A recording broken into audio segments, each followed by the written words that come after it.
Сәлем, қымбатты менің ютубтағы оқырмандарым, қалдарыңыз қалай? Сіздермен бірге мен дәрігер Гүлжауһар Маратбекқызы. Егер менің каналыма алғаш келіп отқан оқырманым болсаңыз, каналыма тіркеліп қойыңыз. Бүгін сіздермен теріге және шырышты қабаттарға қолдануға болатын спрей жайлы айтатын болам. Бұл спрей First деп аталады. Өзінің аты атап тұрғандай, ағылшын тілінен аударғанда алғашқы бірінші деген мағынаны білдіреді. Неге олай аталады десеңіз, көптеген шұғыл жағдайларда тері және шырышты қабатталарда бұзылыс болған кезде түрлі асқынулардың алдын алу үшін осы First'ті қолдануға болады. Сондықтан да мен айтар едім, әрбір үйдің аптечкасында егерде осы спрей болатын болса, жарақаттардан болатын асқынулардың алдын алуға болады. Жалпы тері жарақаттарын екі топқа бөліп қарастырамыз. Олардың біріншісі беткей жарақаттар, екіншісі терең жарақаттар. Қараңыздар, егерде терең жарақаттар деп отырғанымыз не? Жарақат болған кезде, егерде бұлшық ет сүйек қабатына дейін ауыр жарақаттар болатын болса, олардың барлығы хирургиялық жолмен емделеді. Ал беткей жарақаттар болатын болса, оларды күнделікті обработка жасап отырып, инфекциялардың түсуінің алдын ала отырып, организмде өзіндік регенерация процесі арқылы терінің шырышты қабаттардың қалпына келуіне жағдай жасауға болады. Енді бұндай беткей жарақаттарға нелер жатады? Ол күйік болатын болса, мысалы үшін үйде бауырсақ немесе басқа да бір нәрсені пісіріп жатқан кезде қолыңызға май шашырап кеткен жағдайда күйіктер болады. Бұл бірінші, екінші дәрежелі күйіктерге жатқызамыз. Сондай күйіктер кезінде қолдануға болады. Одан кейін екіншіден, егерде теріні бір нәрсе сыдырып, жырып кететін болса, теріні бір нәрсе тырнап алатын болса, одан кейін егерде массаж ағып, сол жерді қасып, бөртпелер шығатын болса, сол кезде қолдануға болады. Не үшін қолданасыз ондай жағдайларда? Тері бізде қорғаныш қызмет атқарады. Біздің жалпы теріміздің барлығы сыртқы ортадағы инфекциялар біздің ішімізге кіріп кетпес үшін қорғаныш қызмет атқарып тұрады. Егерде терінің белгілі бір жері бұзылысқа ұшырайтын болса, оның үстіне инфекция түсуі мүмкін, спокойно организмге еніп, түрлі қабыну процестері әрі қарай басталып кетуі мүмкін. Сондықтан да соның алдын алу үшін қандай да бір тері жарақаты болса, оны міндетті түрде өңдеп отыру керек. Теріден бөлек шырышты қабаттар да бар.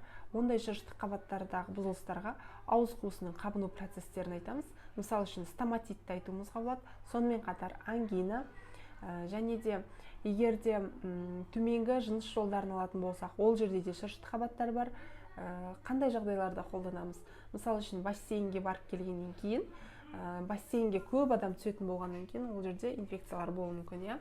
Сол инфекциялардың жыныс жолдарына жууының алдын алу үшін үйге келгеннен кейін тоже осы спрейді шашып, тазалану арқылы асқынудың алдын алуға болады.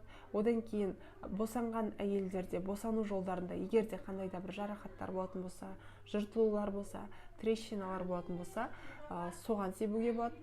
Сонымен қатар тігіс салынатын болса, жалпы білеміз, егерде босану жолдарында жыртылулар, трещиналар болатын болса, босанғаннан кейін оларға шов салып, тігіс салып береді. Және осы тігіс салынғаннан кейін асқынулар болып іріңдеп кетпес үшін оны өңдеп отыру керек.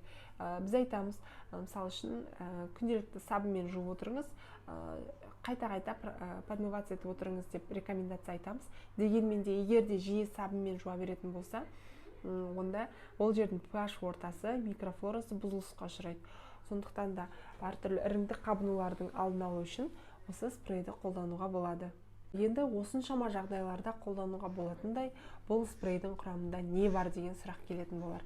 Сізді қайдам, маған сондай сұрақ келді. Сонымен бұл спрейдің құрамын талдап тастадым. Егер менімен бірге расымен де бұның ішінде не бар екен деп білгіңіз келсе, қолыңызға қағаз бен ручка алыңыз, бірге талдаймыз.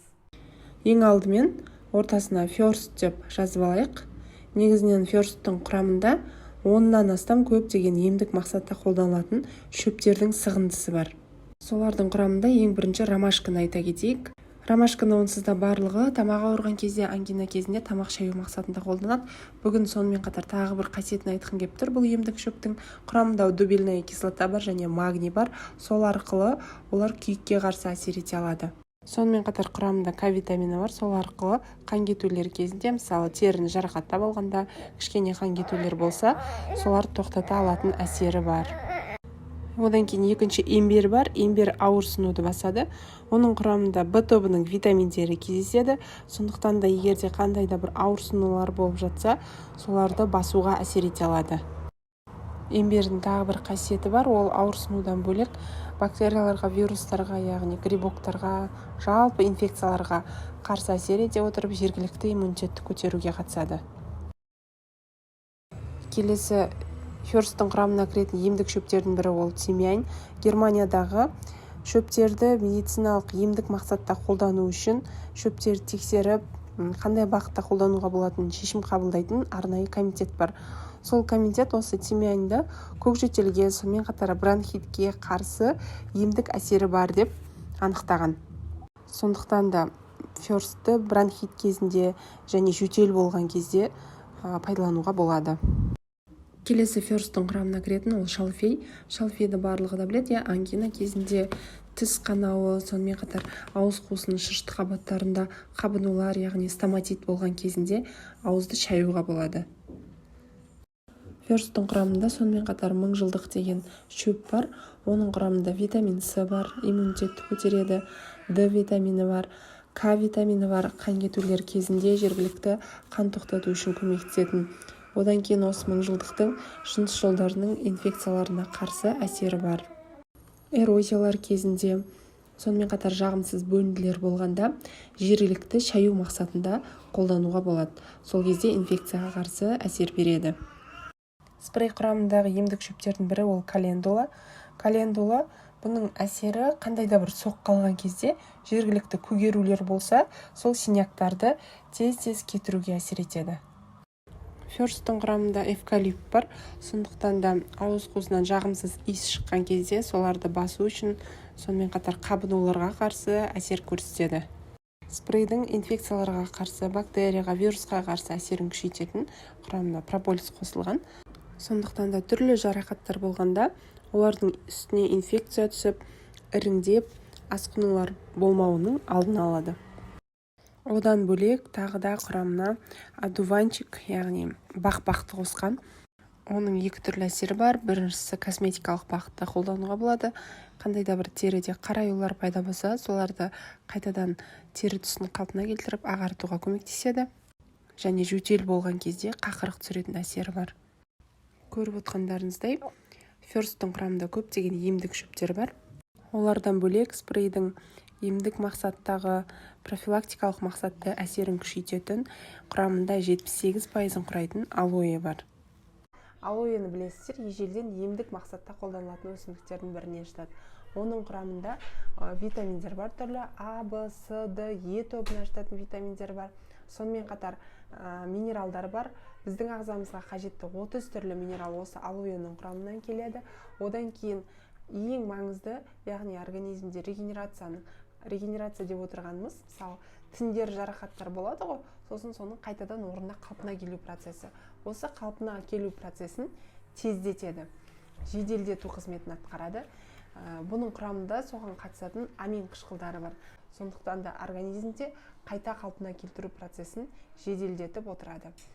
Сонымен қатар инфекцияға қарсы эффектісі бар, яғни ол противовирусный, бактерияға қарсы, грибоктарға қарсы әсер ете алады. Қабынулардың алдын алып, тезірек жазылуға көмектеседі. Бүгінгі айтатын ақпаратым осы. Егерде спрей жайлы сұрақтарыңыз болатын болса, комментарийға жаза кетсеңіз болады. Мен міндетті түрде жауап беремін.